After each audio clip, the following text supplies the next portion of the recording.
goal for today is to talk about retirement plans for Atrium physicians. So we're going to go ahead and get started here. There's still some people rolling in, which is fine. Excuse me. I've been slightly under the weather, so forgive me if I stop for a drink here and there. And allergy season is starting too, so that's nice. But again, we'll go ahead and get started here. If you have any questions, feel free to put them in the chat box, and I'll try and get to them as I can. But certainly at the end of the presentation, we'll get through them. So let's go ahead and get started here. First, my name is Benjamin Dolan, and I'm the president and founder of Dolan Capital Advisors. We're a financial planning and investment management firm based in Charlotte, North Carolina, with really a simple mission, and that's to simplify the finances and reduce stress for our physician clients. We currently have, excuse me, about 125 million in assets under management, and we have a fiduciary relationship with our clients at all times. We think that's really, really important. And our firm is also what's called fee only, which means that our compensation only comes for our clients. We think that's really, really important to avoid conflicts of interest.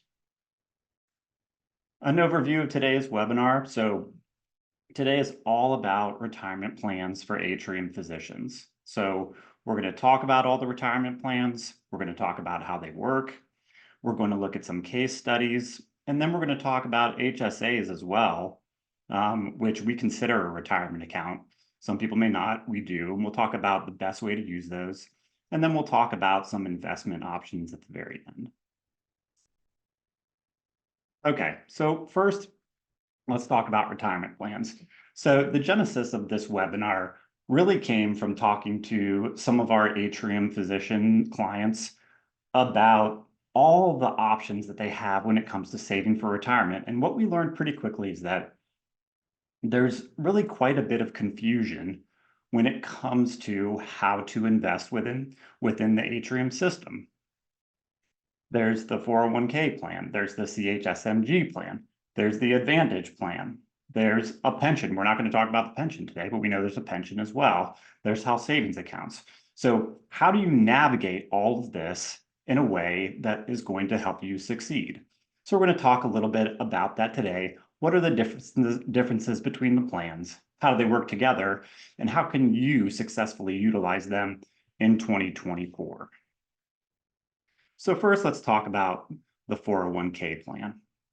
So eligibility for the 401k plan is pretty standard. 3 months of employment and working 16 hours per week, and you're eligible to participate in the 401k plan.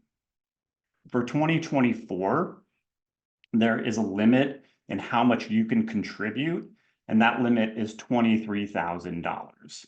Okay, so you can contribute $23,000 into the plan, and that's the maximum you can contribute, unless you are 50 and up. If you're going to turn 50 by the end of 2024, you can actually contribute another $7,500 to the 401k plan, which is really nice for a lot of physicians. You know, many of you, probably most of you, starting your careers late 20s, early 30s into practice, and now you're starting and wanting to save more for retirement, as opposed to somebody who graduates at 22 and starts saving a little bit earlier. So those catch-up contributions can be really, really nice for those folks.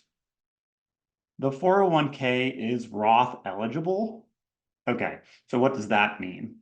Well, have any of you ever been told that you make too much money to contribute to a Roth? And if so, that's probably true because you make too much money to contribute to a Roth IRA. However, within your 401k, you are able to contribute to a Roth, and there are no income limits within the 401k. So you probably do make too much money to contribute to a Roth IRA, but with a Roth 401k, you can contribute to the Roth and get the benefits of the Roth. So what is the Roth? The Roth element allows you to pay income taxes on the current year contributions. And that money goes into a Roth bucket, and then it's never taxed again, and it grows tax-free. So it's not subject to income tax ever again. It's also not subject to capital gains tax ever again, which is great. There's also some other benefits. I'm not going to go too deep into those right now, but there's other benefits associated with the Roth. So if you think that your tax bracket right now is lower than it may be in the future, then you might want to consider a contribution to the Roth. One quick note regarding catch-up contributions for those that are 50 plus. Okay, and this is part of the Secure Act 2.0. Starting in 2026, catch-up contributions must go to the Roth component of the 401k. Okay, so you will, starting in 2026, if you do catch-up contributions, they have to go to the Roth, and you're going to be taxed in that current year. So for 2024 and 2025, you have the ability to do catch-up contributions if you're 50 plus, and those will be deferred if you so choose. But starting in 2026, you're going to be taxed in that year. It's going to go into the Roth. Okay. Atrium contributions into the 401k. One of the big benefits of working at Atrium is how much money they put into your 401k. Okay, so they have matching contributions, basic contributions, and performance-based contributions. So let's talk about the first, matching. Atrium will match up to 4% of your contributions into the 401k, but you have to put in 6% of your compensation in order to get that 4% because of how they calculate it. Excuse me. So in the 401k, if you want to get the 4% match Atrium will give you, you need to put in 6%. They're also going to put in a basic contribution of 2%, whether or not you participate in the plan at all, up to an income limit of $345,000. And then they're also going to do a performance-based contribution for you. Okay, and there's a little chart here which breaks that down. So if you've been working at Atrium for less than 10 years, you're going to get 1% of pay. 10 to 19 years, 1.5% of pay, and 20 plus years, you can get up to 2% of pay for the performance-based contribution. But that has everything to do with how Atrium does. Do they hit their system performance goals? Okay, so here's a little breakdown of, excuse me. Here's a little breakdown of the 401k savings for a physician making $345,000 with 10 to 19 years of service. So you can save the $23,000. Those are your contributions. If you're 50 plus, and we're looking at the left-hand side of the chart now, you can save another $7,500 in catch-up contributions. And then the Atrium contributions come into play. 4% match of 13.8, a basic contribution of 6.9, and then a performance-based contribution, in this case, of 5,175. Okay, the right side chart matches the left side. This is for somebody less than 50, and there's no opportunity for catch-up contributions. So the total is 4,875 versus 56,375 for those that are 50 plus. Okay, so 401ks, a really nice start to saving for retirement, but of course there's these other plans, and so let's talk about those as well. Okay, CHSMG plan. I take a quick drink, sorry.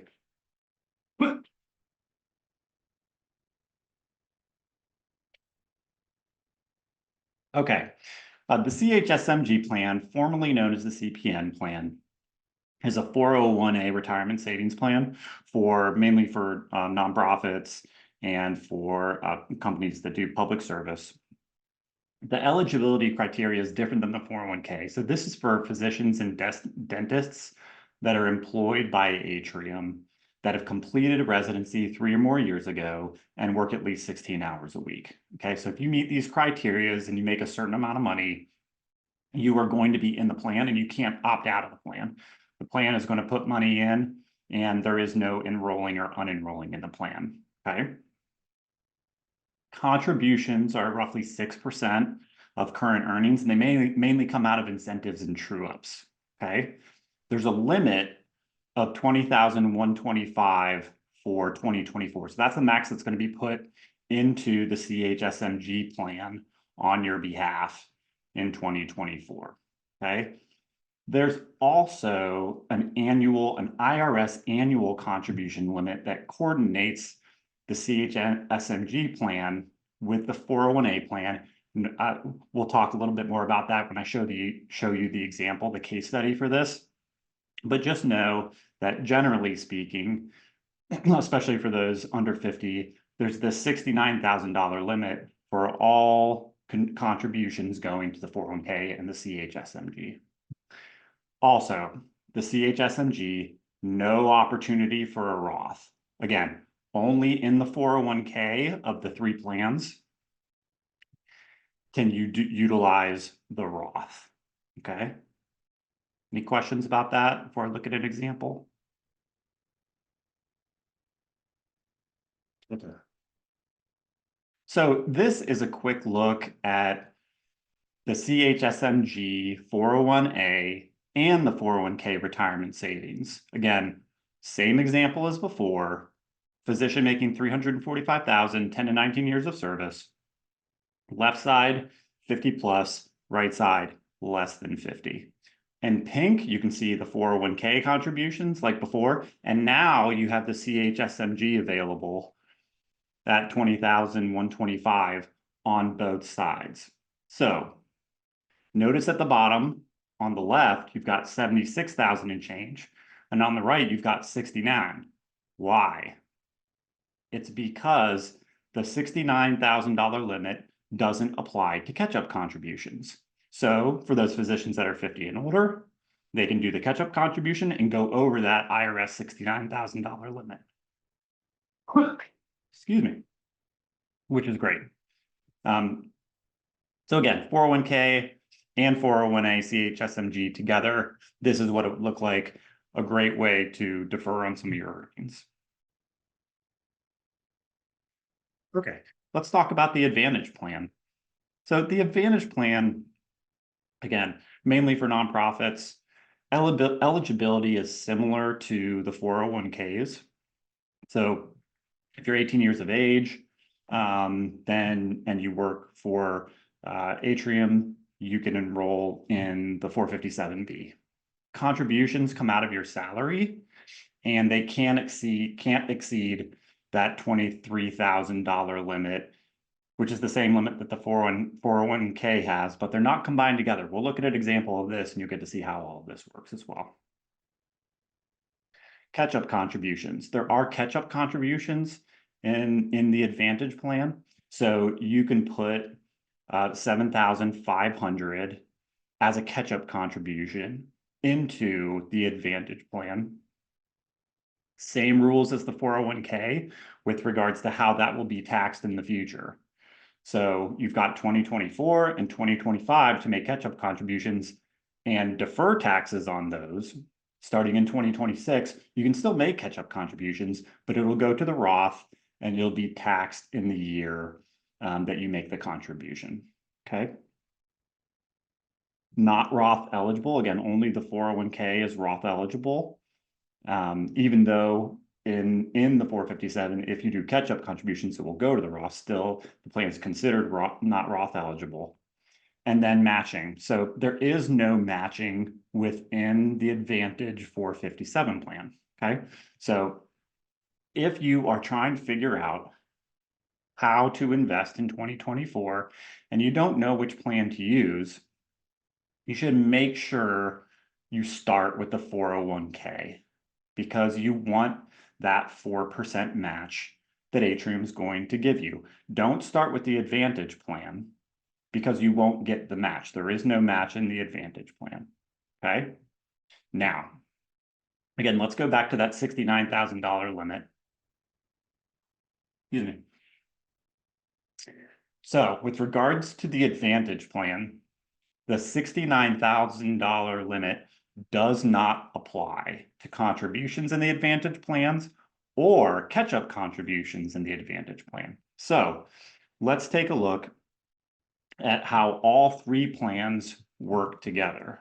Okay, so I'm going to skip over this Advantage 457 slide here. It just shows you the dollar amounts.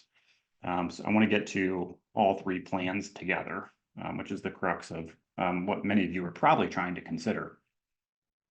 So when you utilize all three plans together, this is what it'll look like for you. So again, left side 50 plus, right side less than 50. In pink, you have all of the 401k contributions. Then in blue, you have the CHSMG at 20,125. Then on top of that, you have the Advantage 457 and the catch-up for the Advantage 457. Okay, which means all in for all three plans, if you're 50 plus and doing catch-up contributions, you can defer tax and save $107,000 in 2024, which is fantastic. If you're less than 50, you can do the same thing, but you don't have the catch-up contributions. Okay, so your total is 92,000. You can see how it breaks down here. And again, I have that note at the bottom. That $69,000 limit does not apply to the Advantage plan or catch-up contributions for the Advantage plan or catch-up contributions for the 401k. Okay. Any questions about that? Anybody have any questions at all so far? Okay, great. Let's talk about health savings accounts. So, health savings accounts, get my slide to work here. Health savings accounts are really the most tax efficient accounts that you can utilize to save for retirement. The first thing I want to say regarding HSAs or health savings accounts is that they are not use it or lose it. That's the flexible spending account. That's a completely different type of account. It's amazing how often we'll talk to folks and we'll ask them, you know, do you have a health savings account? And they'll say, yeah, sure, but I don't really like it because if I don't have enough medical expense, like I lose all the money.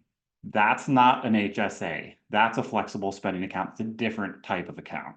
Okay. Health savings accounts different, and here's how. So eligibility. You are eligible for a health savings account if you utilize a high deductible health plan. It comes along with the high deductible health plan. Now, a little bit of a warning here.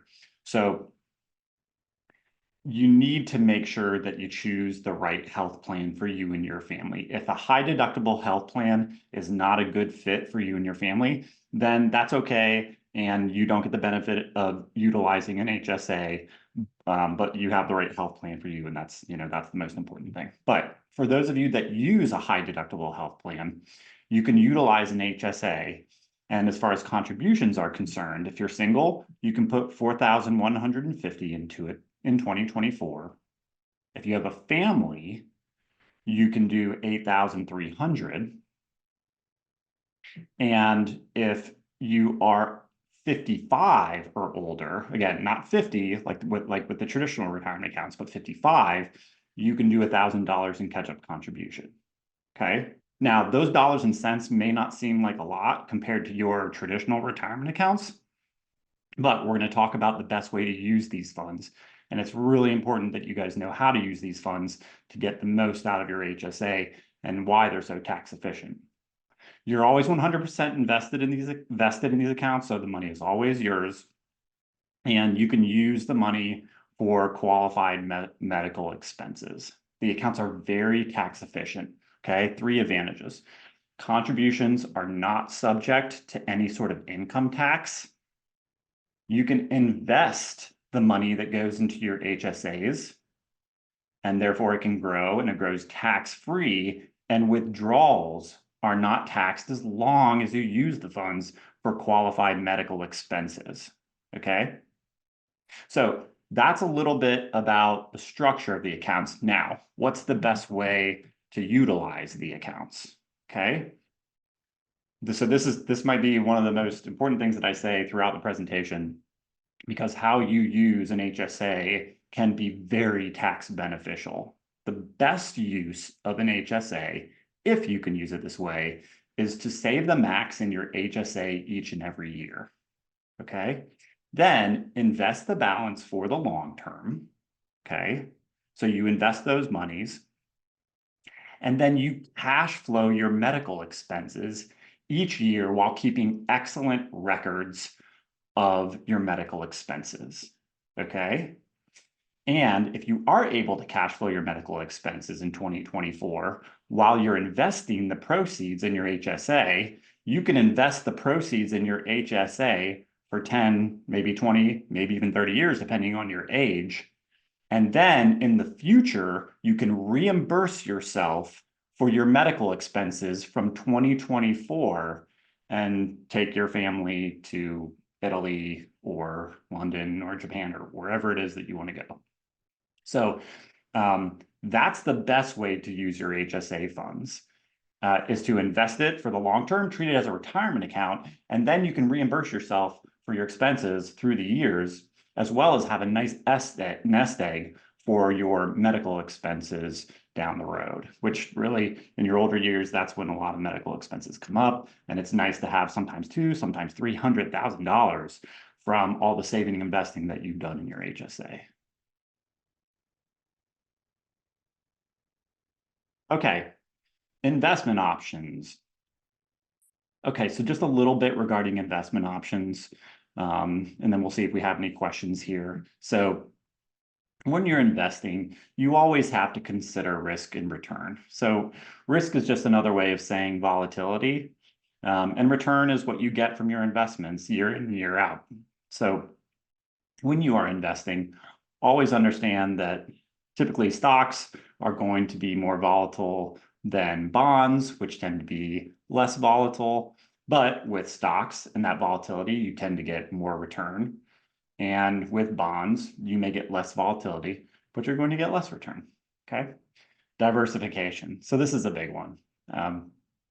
When you invest, it's really important that you diversify across asset classes. So cash, US stocks, international developed stocks, mid-cap stocks, small-cap stocks. There are ways to spread your money, real estate. There are ways to spread your money out so that you're not invested in such a small number of asset classes that, or stocks that your investments could crash on you. So diversification, again, just a way to broadly invest so that if there's a failure between one or two companies, it's not such a big deal because you're invested in so many companies. For example, at our firm, our clients are invested in roughly 13,000 stocks globally and roughly 3,000 bonds globally. Fees.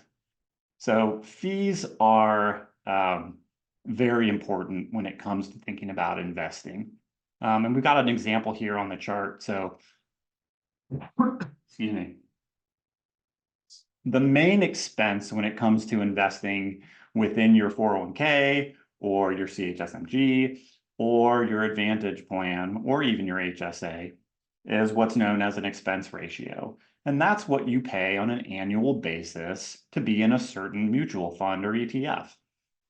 So the example in this case that we're utilizing is the T. Rowe Price Large Cap Growth Fund, which is a fund that's available to you.